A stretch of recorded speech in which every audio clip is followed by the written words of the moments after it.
BRS నేత రాము యాదవ్ను పరామర్శించిన KTR. Malkajgiri BRS working president Kalvakuntla Taraka Ramarao Gautam Nagar corporator Sunitha Yadav భర్త మేకల రాము యాదవ్ను పరామర్శించారు. ఇటీవల అల్వాల్లో బోనాల చెక్కుల పంపిణీ సందర్భంగా జరిగిన ఘర్షణలో కాంగ్రెస్ పార్టీ కార్యకర్తలు రాము యాదవ్ మరియు ఇతర బీఆర్ఎస్ నాయకులపై దాడికి దిగారు. ఈ విషయాన్ని తెలుసుకున్న కేటీఆర్ వెంటనే స్పందించి పార్టీ నేతలు కార్యకర్తలతో కలిసి గౌతమ్ నగర్కు వచ్చారు. రాము యాదవ్ ఆరోగ్య పరిస్థితిని అడిగి తెలుసుకున్న కేటీఆర్ ఆయనకు ధైర్యం చెప్పారు. పార్టీ తరఫున తనకు సంపూర్ణ మద్దతు ఉంటుందని భరోసా ఇచ్చారు.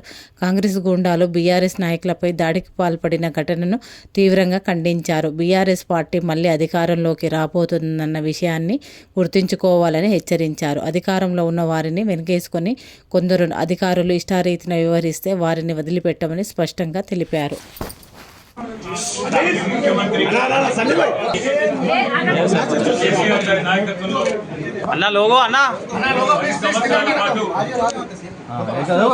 హైదరాబాద్ మహానగరంలో ఎన్నడూ ఏ ఒక్కరోజు కూడా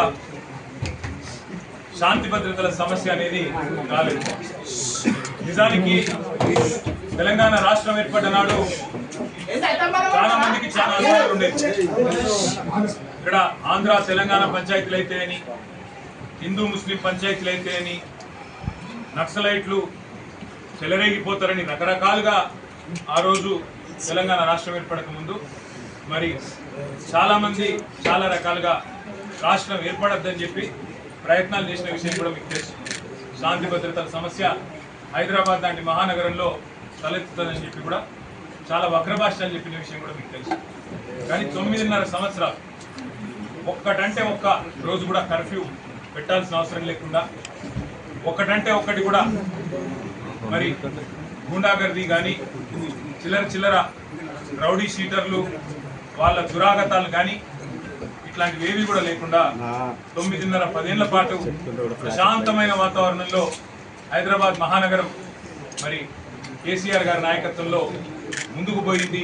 ఈ శాంతి భద్రతల పరిరక్షణను హర్షించిన ప్రజలు, హైదరాబాద్ ప్రజలు ఏవైతే ఇక్కడ మంచి సౌలతులు, శాంతి భద్రతలు వారికి కేసీఆర్ నాయకత్వంలో అందినాయో అవన్నీ చూసిన తర్వాతనే అటు 2018లో కానీ 2023లో కానీ 2 శాసనసభ ఎన్నికల్లో ఏకపక్షమైన మరి విజయాన్ని కేసీఆర్ గారికి వారి శిష్యులు మా అందరికీ కూడా అందజేయడం జరిగింది.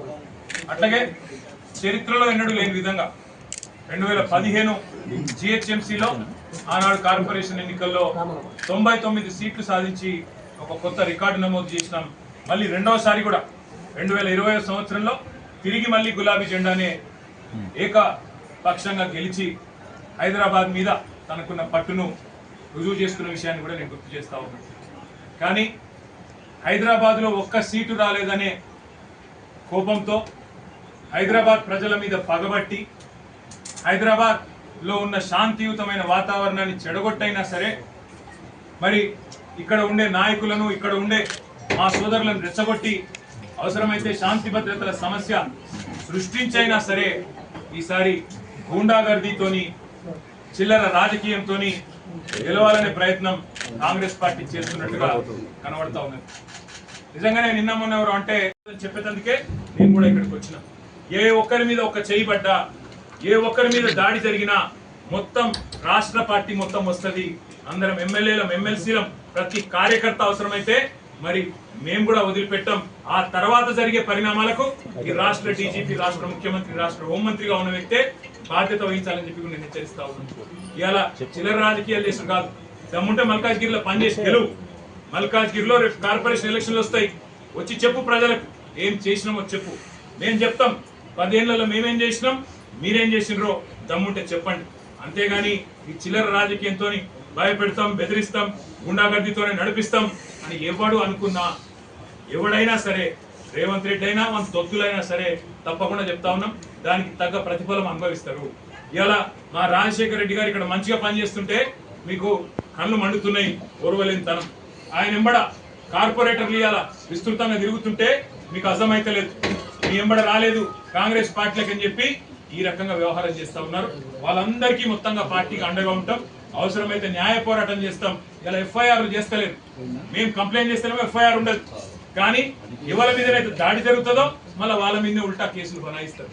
ఇంతకంటే చిల్లర పోలీసింగ్ భారతదేశంలో ఎక్కడ లేదు అని చెప్పి కూడా నేను తెలియజేస్తా ఉన్నాను. మేము తప్పకుండా డీజీపీని కలుస్తాం, శాసనసభలో కూడా కడిగి పారేస్తాం.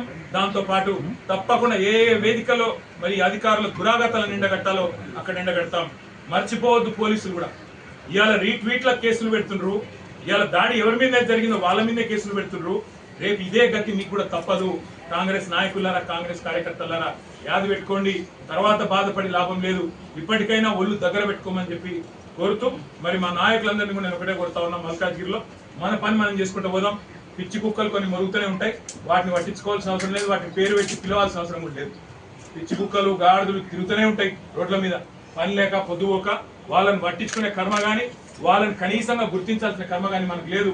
ప్రజలు ఎన్నుకున్న 50,000 ఓట్ల మెజారిటీతో గెలిచిన ఎమ్మెల్యే మీతోనున్నాడు, అట్లే గెలిచిన కార్పొరేటర్లు మీతోనున్నారు, ప్రజల ఆశీర్వాదం మీతోనుంది. మనం ఎవరయ్యకు భయపడే అవసరం లేదు. తప్పకుండా మీకు మొత్తం పార్టీ ఏ సందర్భంలో ఏ పరీక్ష వచ్చినా అండగా ఉంటుంది. మళ్ళీ ఎప్పుడు ఏ అవసరం ఉన్నా ఒక్క ఫోన్ కొడితే మేమందరం వస్తాం, మీకు అండగా ఉంటాం. ఎవరు అధైర్యపడద్దని చెప్పి కూడా మా జిల్లా పార్టీ ప్రెసిడెంట్ గారు ఉన్నారు. వాళ్ళని చిల్లర రాజకీయం చేస్తే హైదరాబాద్ ప్రజలు ఎన్నటికీ కూడా హర్షించారు. అందులో ముఖ్యంగా మల్కాజ్గిరి చాలా మంది విద్యాధికులు, విద్యావంతులు దేశంలోని వివిధ ప్రాంతాల నుంచి ఇక్కడికి వచ్చి ఉద్యోగాల కోసం, మిలిటరీలో పనిచేయడం కోసం, ఇంకా వేరే వేరే మరి పరిశ్రమల్లో పనిచేయడం కోసం ఇక్కడ వచ్చి స్థిరపడ్డ వాళ్ళు లక్షల సంఖ్యలో ఉన్న ఈ ప్రాంతంలో చిల్లర రాజకీయం, గుండాగర్దీని ఎవరు కూడా సహించరు. అసలు ఇక్కడ ఉన్నది ఈ రాష్ట్రంలో శాంతి భద్రతలు. ఇక్కడ ఉండే ఒక ఎక్స్ఎమ్మెల్యే డైరెక్ట్ గా పోయి సిద్దిపేటలో మా మాజీ మంత్రి హరీష్ రావు గారి క్యాంపు కార్యాలయం మీద దాడి చేసి అక్కడ ఉండే బోర్డులు ధ్వంసం చేసి హరీష్ రావును పెట్రోల్ పోసి తగలబెడతా అని చెప్పి బహిరంగంగా కెమెరాల ముందు మాట్లాడితే కేసులు పెట్టలేని సన్నాసులు, పిరికి పందలు ఈ రాష్ట్ర పోలీసులు. మీరు ఏమో అనుకుంటున్నారు కానీ పక్కాగా నేను చెప్తున్నా, రాసి పెట్టుకోండి. ఇవాళ శశిధర్ గౌడ్ అనే ఒక పిల్లగాడు రీట్వీట్ కొడితే ఆయన మీద కేసు పెట్టినరు, కానీ పెట్రోల్ పోసి తగలబెడతాను కాంగ్రెస్ చిల్లర నాయకుడు మాట్లాడితే వాళ్ళ మీద కేసు ఉండదు. ఇదేనా నీ పోలీసింగ్? ఇదేనా పోలీసులు నడవాల్సిన పద్ధతి? అధికార పార్టీకి తొత్తులుగా, కట్టు బానిసలుగా ఇదేనా పనిచేసే పద్ధతి అని నేను అడుగుతా ఉన్నా. ఇవాళ ఏకపక్షంగా ఏ అధికారులు అయితే కాంగ్రెస్ పార్టీ కార్యకర్తలాగా పనిచేస్తున్నారో ఒక్కొక్కరిని ఏం చేస్తామో అధికారంలోకి వచ్చిన తర్వాత తప్పకుండా చేసి చూపెడతామని చెప్పి నేను విజ్ఞప్తి చేస్తాను. ఇప్పటికైనా వరుస మార్చుకోండి. మొన్ననే పక్క రాష్ట్రంలో ఒక 5 పిచ్చి కుక్కలు బాగా పెరిగినట్టున్నాయి. లేకపోతే ఎవడన్నా మెడ మీద తలకాయనోడు గంట సేపు వచ్చి మల్కాజ్గిరి చివరస్తాల గుండగాలను వేసుకొచ్చి గంట సేపు ఇక్కడ ట్రాఫిక్ జామ్ చేస్తూ నేను ఇక్కడికి వచ్చినా నువ్వు రా అని చెప్పి బస్తీ మీద సవాల్ అని చెప్పి చిల్లర రాజకీయం చేస్తుంటే ఏం చేస్తున్నది పోలీస్ యంత్రాంగం అని నేను అడుగుతున్నా. మా ఎమ్మెల్యేలను అరెస్ట్ చేసుడు కాదు, మా నాయకులను హౌస్ అరెస్ట్ చేసుడు కాదు, ఏం చేస్తున్నారు మీరు ఈ గుండాగాళ్లకు నియంత్రించడానికి నేను అడుగుతా ఉన్నా. ఇలా ఒకటే మాట నేను అనేది, అసలు ఏమి అధికారం ఉన్నది కాంగ్రెస్ పార్టీ నాయకులకు మల్కాజ్గిరిలో? ఇవాళ ఇక్కడ ఎమ్మెల్యే గారు బీఆర్ఎస్ పార్టీ నుంచి ఉన్నారు, గౌరవ కార్పొరేటర్లు ఉన్నారు, మా సునీత రాము యాదవ్ కానీ, సబితా అనిల్ కిషోర్ కానీ, మా సోదరి విజయశాంతి శ్రీనివాస్ రెడ్డి కానీ, మా వాళ్ళందరూ ఉన్నారు. వాళ్ళందరూ ఏ ప్రోగ్రాంకి పోయినారు? దేవుడికి గుళ్ళకు చెక్కులు ఇచ్చే కార్యక్రమానికి పోతే అది కూడా కావాల్సుకొని మీ అడ్డాల పెట్టుకొని ఆడ వీరికి పందలైన మీ అనుచరులను పెట్టి, గుండగాలను పెట్టి మా వాళ్ళ మీద దాడి చేయించి ఏం చేయదలుచుకున్నారని నేను అడుగుతా ఉన్న కాంగ్రెస్ పార్టీ నాయకులను, ఈ చిల్లర గుండగాలు. ఒకటి గుర్తుపెట్టుకోండి, అధికారం ఎవడి అబ్బసొత్తు కాదు, అధికారం ఎవడికి శాశ్వతం కాదు. మళ్ళా మా టైం వస్తుంది. ఇవాళ కట్టు బానిసల్లాగా పనిచేస్తున్న అధికారులు ఎవరైతున్నారో నేను వాళ్ళకి చెప్తున్నా, ఇలా రాసి పెట్టుకోండి. రేపు మళ్ళా మా ప్రభుత్వం వచ్చినాక మిమ్మల్ని ఒక్కొక్కరిని ఏం చేయాలో రాసి పెట్టుకుంటున్నాం, చేసి చూపెడతామని చెప్పి నేను విజ్ఞప్తి చేస్తా ఉన్నాను. మీరు కట్టు బానిసల్లాగా పనిచేసి ఇవాళ మా రాము యాదవ్ మీద 1 కాదు 2 కాదు 7 ఎఫ్ఐఆర్లు చేసిండ్రు. జగదీష్ గౌడ్ మీద చేసిండ్రు, చిన్న యాదవ్ మీద చేసిండ్రు, మా సబితమ్మ మీద, మా కార్పొరేటర్ గారి మీద దాడి చేసి ఇలా వారిని కూడా గాయపరిచింది. ఇదేనా రాజకీయం? ఇదేనా హైదరాబాద్ ప్రజలు కోరుకున్నది మీ నుంచి? మీకు దమ్ముంటే, చేతనైతే మాకంటే ఎక్కువ అభివృద్ధి చేయండి, హైదరాబాద్ లో చేసి చూపెట్టి ప్రజల మనసు గెలవండి. తెలంగాణ